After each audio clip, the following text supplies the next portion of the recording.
আসসালামু আলাইকুম সুপ্রিয় দর্শক, স্বাগত জানাচ্ছি বিআরবি হসপিটালস লিমিটেড নিবেদিত স্বাস্থ্য বিষয়ক সরাসরি সম্প্রচার স্বাস্থ্য কথায়। সাথে আছি আমি ডক্টর জান্নাতুন নাইম। দু একদিনের মধ্যেই চলে আসছে আমাদের সকলের অতি কাঙ্ক্ষিত মাহে রমজান। এ সময় যারা গর্ভাবস্থায় আছেন তাদের প্রয়োজন বাড়তি যত্নের। গর্ভবতী মায়েদের পরিপূর্ণ পুষ্টি নিশ্চিতকরণের মাধ্যমে রমজান পালন করা উচিত।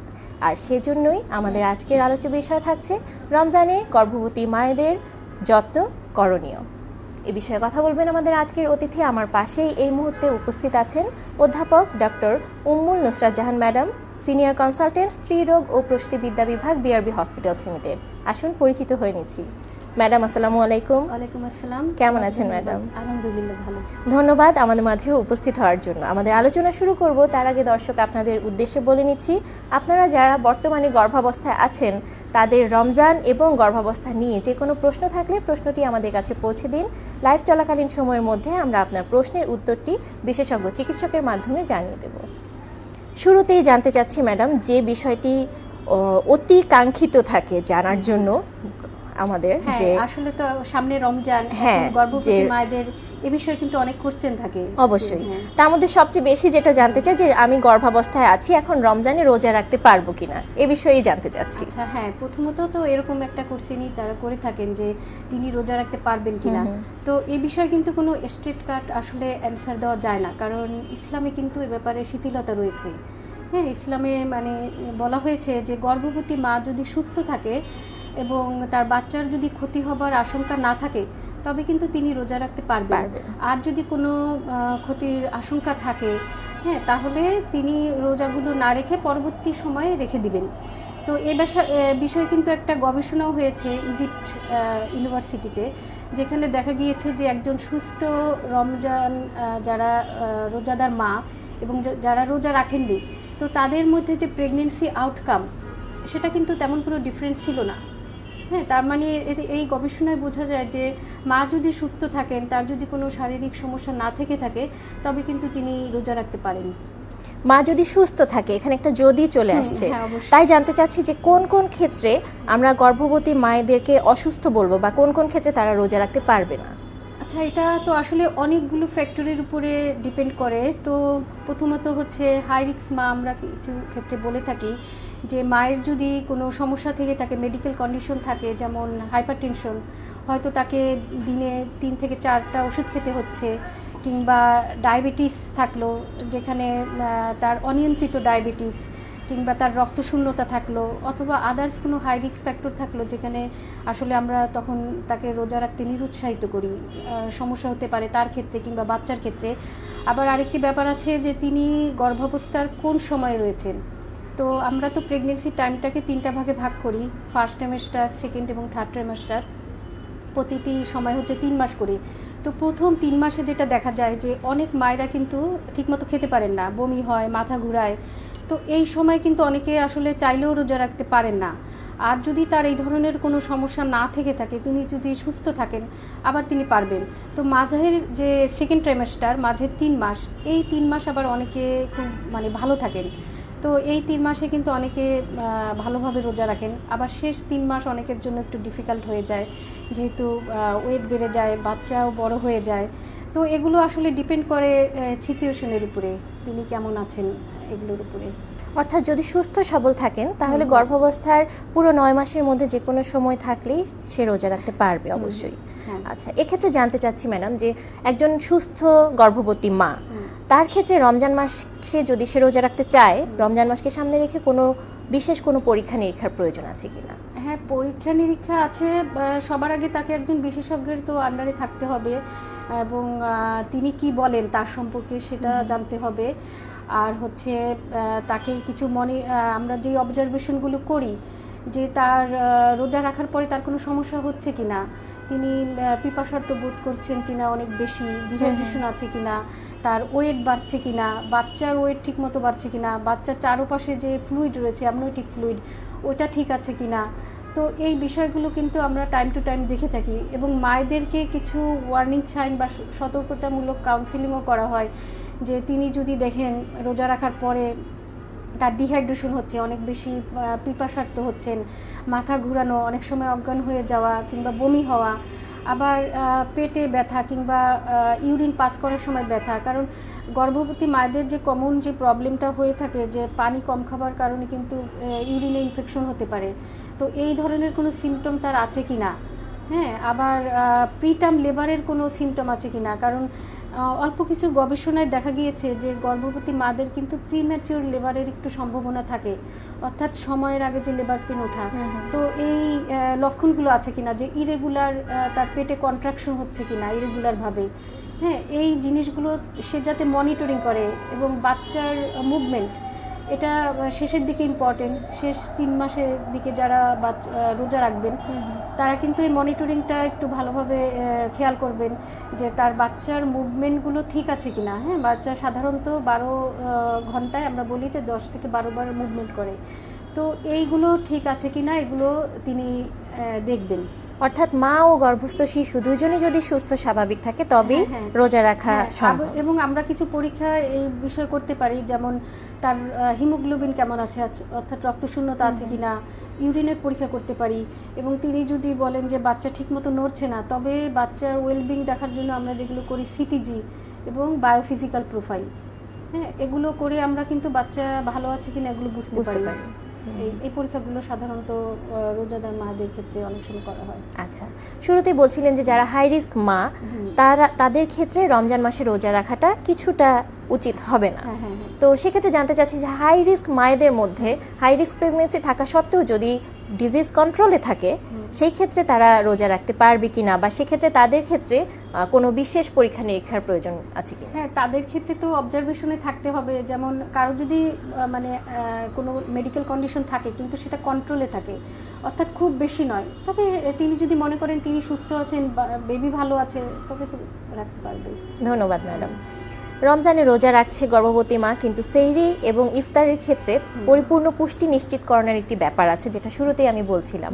তো এই যে পরিপূর্ণ পুষ্টি নিশ্চিত করে কিভাবে সেহরি এবং ইফতারের খাদ্যাভ্যাস করে তুলবে? হ্যাঁ, এটা তো এখন কেউ যদি রোজা রাখেন কোনো মা, তবে তার যে পুষ্টির চাহিদা এবং তার দেহে যে ফ্লুইডের চাহিদা এটা তিনি পূরণ করবেন হচ্ছে ইফতার থেকে সেহরি পর্যন্ত। এই যে সময়টা আছে এর মধ্যে তার যে প্রয়োজনীয় ওষুধ তিনি সেটা খাবেন, এবং ইফতারের সময় তাকে নিয়ম করে কি খাবেন, মানে কোনটা খেলে ভালো হয় এই বিষয়ে কিন্তু তাকে জানতে হবে।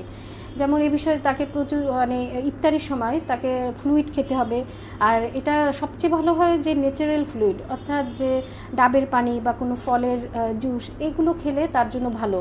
মানে বাহিরের যে কার্বোনেটেড ড্রিঙ্কস এগুলো অ্যাভয়েড করবেন, স্পাইসি খাবার অ্যাভয়েড করবেন, এবং একবারে খুব বেশি খাওয়া যাবে না, কারণ একবারে যদি তিনি বেশি খান তাহলে যেটা হবে তার ডিসকমফোর্ট হবে এবং বমি হতে পারে।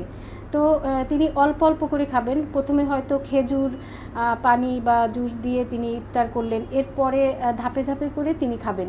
এবং অনেকের ক্ষেত্রে আমরা দেখেছি যে শুধুমাত্র ভাত মাছ তরকারি এগুলো খেয়েও কিন্তু অনেকে ইফতার মানে রোজা ভেঙে থাকেন, তো এটাও কিন্তু অনেকের জন্য ভালো হয়। হ্যাঁ, এক্ষেত্রে স্পাইসি খাবারটা অ্যাভয়েড করা হলো, এবং তিনি প্রচুর পরিমাণে পরবর্তীতে হয়তো ফল খেয়ে নেবেন, দুধ খাবেন। তো ইফতারে এই জিনিসগুলো আসলে তাকে মানতে হবে যে তার যে পানির চাহিদা এটা তার পূরণ হচ্ছে কিনা। এবং সেহরির যে কথাটা বললে, তো সেহরিতে যেটা হয় যে এমন খাবার খেতে হবে যে যেটা অনেকক্ষণ ধরে তার ক্ষুধা নিবারণ করে।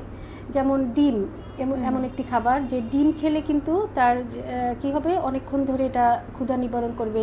খেজুরটা কিন্তু অনেক পুষ্টিকর, খেজুর খাবারটা এটা কি করে কনস্টিপেশন দূর করে, এবং এখানে যে নিউট্রিয়েন্টস আছে এটা কিন্তু তার জন্য অনেক হেল্পফুল।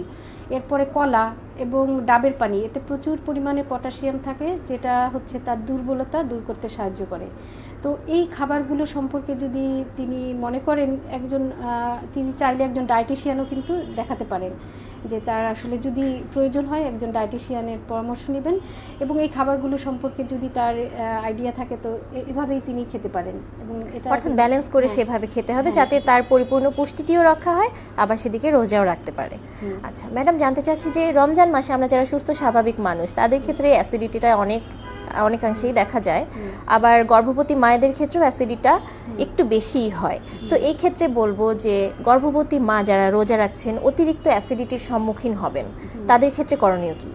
তাদের ক্ষেত্রে তারা আসলে নন স্পাইসি খাবারটাকে অ্যাভয়েড করবেন, মানে স্পাইসি যেটা, অনেক, কারণ আমাদের দেশে যেটা আসলে কালচার হয়ে গেছে তেলে ভাজা পোড়াটা বেশি প্রেফার করি, কিন্তু আসলে এটা হওয়া উচিত না। হ্যাঁ, এখন কিন্তু সময় কিছুটা হলেও চেঞ্জ হয়েছে, এখন অনেকে এটা খাচ্ছে না, স্বাস্থ্য সচেতন এখন মানুষ আগের তুলনায় অনেকটাই স্বাস্থ্য সচেতন। এগুলো আসলে তো পুরাটাই তেল এবং খুবই স্পাইসি খাবার, এই খাবারগুলো অ্যাভয়েড করতে হবে, ঠিক আছে। আর বাহিরের যে খাবার সেগুলো তো আরো খারাপ, কারণ এই তেলটাও অত ভালো থাকে না, তারপরে স্পাইসিটাও বেশি থাকে। তো এই খাবারগুলো তাকে অ্যাভয়েড করে, যে চিরা দইটা কিন্তু খুবই ভালো একটি খাবার, টক দই যেটা, এই খাবারগুলো খেলে আমার মনে হয় যে তার এই ধরনের প্রবলেম একটু কম হবে।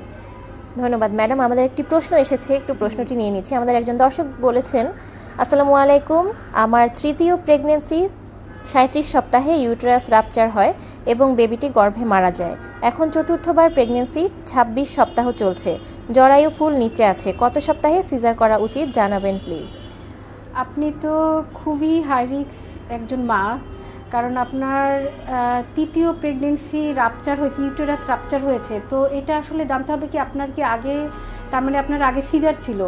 তো যখন একটা ইউটেরাস রাপচার হয় তখন কিন্তু এর পরবর্তীতে রাপচার হওয়ার আশঙ্কা অনেকাংশে বেড়ে যায়। হ্যাঁ, একজন মায়ের যার ইউটেরাস রাপচার হয়েছে, আপনাকে অবশ্যই এমন জায়গায়, এমন একজন বিশেষজ্ঞের কাছে থাকতে হবে এবং এমন জায়গায় ডেলিভারি হতে হবে যেখানে এই হাই রিস্ক প্রেগনেন্সিগুলো ম্যানেজ হতে পারে, ঠিক আছে। আপনার কিন্তু আগে যেই সময় রাপচার হয়েছে এখন কিন্তু ওই আশঙ্কাটা আরও বেশি থাকবে এবং অনেক আগেই রাপচার হবার আশঙ্কা থাকবে। তো আপনাকে সেইভাবে কিন্তু আপনাকে প্রেগনেন্সিটা মেনটেন করতে হবে। ধন্যবাদ দর্শক প্রশ্ন করে সাথে থাকার জন্য। আলোচনায় ফিরে আসছি ম্যাডাম। জানতে চাচ্ছিলাম যে কিছু ডায়াবেটিক মা আছে, গর্ভবতী মা যারা ডায়াবেটিসে আক্রান্ত এবং ইনসুলিন নিচ্ছে বা ডায়াবেটিক ওষুধ নিচ্ছে, তাদের ক্ষেত্রে রমজানে যদি রোজা রাখতে চায় তাদের ক্ষেত্রে ইনসুলিন এবং ঔষধ নেওয়ার নিয়মটি কেমন হবে? গর্ভবতী মা যারা ইনসুলিন নিচ্ছে তাদেরকে আসলে তো রোজা রাখার ব্যাপারে একটু নিরুৎসাহিত করা হয়, কারণ ইনসুলিন যারা নিচ্ছে তার মানে তার ডায়াবেটিস ব্লাড সুগারের পরিমাণটাও অনেক বেশি, এবং প্রেগনেন্সিতে কিন্তু ব্লাড সুগারটা অনেক বেশি ফ্লাকচুয়েট করে। হ্যাঁ, তার হাইপোগ্লাইসেমিক হবার চান্স থাকে, কিংবা হাইপারগ্লাইসেমিক অর্থাৎ ব্লাড গ্লুকোজ বেড়ে যাওয়ার চান্স থাকে। তো টাইম টু টাইম কিন্তু এটা মনিটরিং করতে হয়। হ্যাঁ, এবং যে কোনো এই যে হাইপোগ্লাইসেমিয়া এগুলো বাচ্চার জন্য খুব ক্ষতিকর। তো এমনি কিন্তু ইনসুলিন নিলে কোনো রোজার ক্ষেত্রে কোনো ক্ষতি হবে না, যেটা বলা হয়ে থাকে যে তিনি ইনসুলিনও নিতে পারবেন, কিংবা ব্লাড সুগার যেটা চেক করে ওটা রোজা রেখেও এগুলো করতে পারবেন। কিন্তু তার আসলে কি পরিস্থিতি রয়েছে, তার বাচ্চার কোনো পরিস্থিতি, কারণ একজন ডায়াবেটিসে আক্রান্ত গর্ভবতী মায়ের কিন্তু অনেক ধরনের আরও কিছু কমপ্লিকেশন থাকে। সেক্ষেত্রে অবশ্যই একজন গাইনোকোলজিস্ট, পাশাপাশি একজন এন্ডোক্রাইনোলজিস্টের, এন্ডোক্রাইনোলজিস্ট, প্রয়োজনে মানে ডায়েটিশিয়ান, এনাদের পরামর্শ নিয়ে নেওয়া উচিত হবে। জি, ধন্যবাদ ম্যাডাম। জানতে চাচ্ছিলাম যে রমজান মাস, গর্ভবতী মায়েদের নিয়ে আমরা কথা বলছি, তাদের ক্ষেত্রে বাড়তি কোনো সতর্কতা অবলম্বন করার প্রয়োজন আছে কিনা? হ্যাঁ, তো যারা রোজা রাখছেন, যারা সুস্থ আছেন এবং রোজা রাখছেন, তারা কিছু কিছু ক্ষেত্রে যদি সতর্কতা অবলম্বন করেন অবশ্যই তারা খুব ভালোভাবে কিন্তু পুরো রমজান মাসটা কাটাতে পারবেন রোজা রেখেই। তো এক্ষেত্রে যেই সতর্কতাগুলো তারা মেনে চলবেন, মানে নিয়মকানুনগুলো তারা মেনে চলবেন, সেগুলো হচ্ছে খুব বেশি রোদে যাওয়া যাবে না, মানে যেখানে তিনি ডিহাইড্রেশনে ভুগবেন এরকম কোনো কাজ করা যাবে না, অনেকক্ষণ ধরে রান্নার কাজে থাকা যাবে না, সবসময় স্ট্রেস যাতে না হয় সেই চেষ্টা করবেন, বাসায় থাকবেন, ঢিলেঢোলা কাপড় পরবেন, এই জিনিসগুলো। আর হচ্ছে যেগুলো আগেই বলেছি যে তিনি তার বাচ্চা সুস্থ আছে কিনা এটা নিজেই মনিটরিং করতে পারেন, বাচ্চার মুভমেন্টটা দেখবেন, হ্যাঁ, তার পেটে কোনো আনইউজুয়াল পেইন হচ্ছে কিনা সেগুলো দেখবেন, এবং ইফতার থেকে সেহরি পর্যন্ত এই যে একটা সময় রয়েছে, দীর্ঘ সময়, এই সময়ে কিন্তু তিনি তার পুষ্টির চাহিদা এবং খাবারের চাহিদা, পানীয়ের চাহিদা, এগুলো তিনি চাইলে কিন্তু মিটিয়ে ফেলতে পারেন। হ্যাঁ, এবং সেটা অবশ্যই হতে হবে পুষ্টিকর খাবার, ভালো খাবার এবং হোমমেড ফুড। তো এগুলো যদি কেউ মেনটেন করতে পারে তাহলে কিন্তু তার রোজাটা আসলে তেমন কোনো কষ্টের হবে না, তিনি যদি সুস্থ থাকেন এবং বাচ্চা যদি ভালো থাকে। আমরা আমাদের অনুষ্ঠানের প্রায় শেষ পর্যায়ে চলে এসেছি। শেষ একটি প্রশ্ন জানতে চাচ্ছি যে গর্ভাবস্থায় নারীদের ক্ষেত্রে বলা হয় যে কিছুটা হাঁটা চলা এবং হালকা পাতলা কিছু ব্যায়ামের কথা বলা হয়, তো রমজান পালন করা অবস্থায় তারা এই হাঁটা চলা বা হালকা ব্যায়াম যা করা হয় এ বিষয়ে কি পালন করবে? আচ্ছা, এখন একজন গর্ভবতী মা কিন্তু মানে তার যদি আদার্স কোনো প্রবলেম না থাকে তিনি কিন্তু স্বাভাবিক সব কাজকর্ম করতে পারবেন। হ্যাঁ, এই বিষয়ে কিন্তু আলাদা কোনো কিছু নেই যে তিনি এটা করতে পারবেন না। হয়তোবা আমরা যেটা বলি যে খুব বেশি ভারী কাজ তিনি করতে পারবেন না, হ্যাঁ, কিন্তু আদার্স কিন্তু সব কিছুই করতে পারবেন। কিন্তু যিনি রোজা রাখতেছেন তাকে আলাদা কিছু সতর্কতা মেনে চলতে হবে, যেমন দীর্ঘক্ষণ যে বাহিরে ঘোরাঘুরি করা। এখন কিন্তু একটু গরম চলে আসছে, তো এই গরমে কিন্তু বাইরে যাওয়াটা তার জন্য খুব বেশি ভালো হবে না। আবার মানে চুলার কাছে অনেকক্ষণ দাঁড়িয়ে থেকে রান্না করা, এটাও আসলে তার জন্য খুব বেশি ভালো হবে না।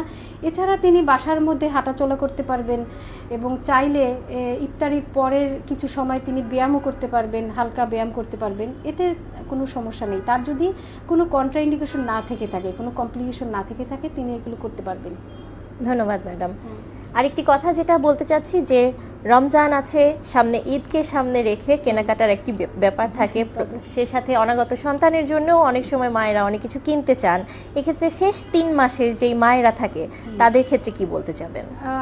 ওই একই কথা যে তারা আসলে খুব বেশি বাইরে যাওয়াটা, ভিড়ের মধ্যে যাওয়াটা কিংবা দীর্ঘক্ষণ রোদে থাকাটা, এটা আসলে ঠিক হবে না তাদের জন্য। ধন্যবাদ ম্যাডাম আপনার ব্যস্ততম সময় থেকে আমাদের কিছু সময় ধার দেওয়ার জন্য। ধন্যবাদ। দর্শকদেরও ধন্যবাদ। দর্শক, আজ থাকছে এ পর্যন্তই। এই রমজানে প্রতিটি মা এবং তাদের গর্ভস্থ শিশু সুস্থ থাকুক এই কামনা করে আজ এ পর্যন্তই। ভালো থাকুন, সুস্থ থাকুন। আবারও চলে আসবো নতুন কোনো অতিথিকে সঙ্গে নিয়ে আপনাদের কাছে। আসসালামু আলাইকুম।